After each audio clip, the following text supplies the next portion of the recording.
akşam yerimden söyledi. Dünyanın hürmette geliyor. Sağ olasın.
Sağlık olsun, yurtunun parası olsun, yurtu kaçamayın.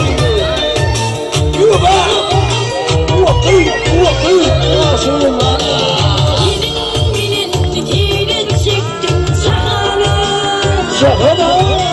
Tüyüm için durup bilemedim bana. Nerede buldun şunu tüyümü yakana.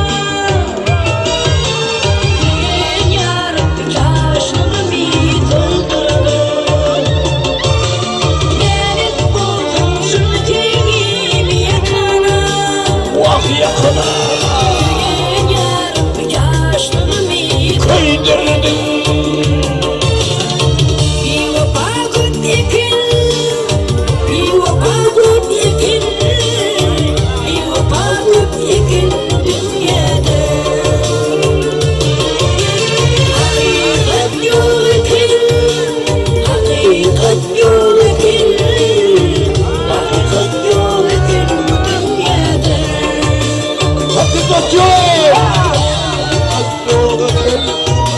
Hakikat yok.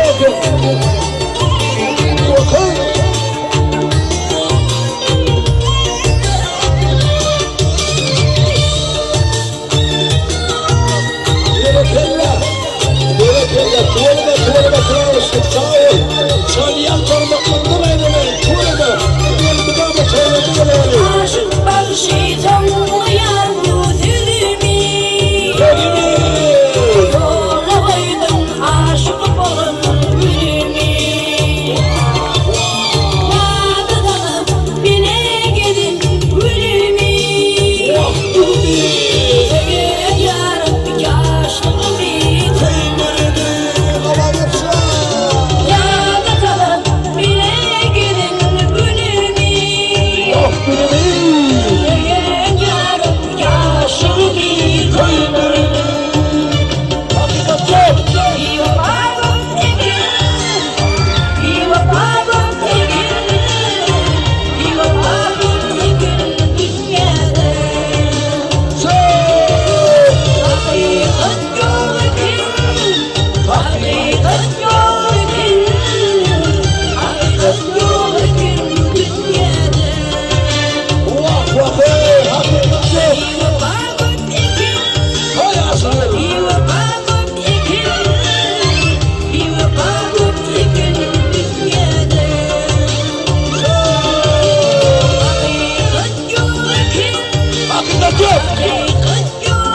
yok.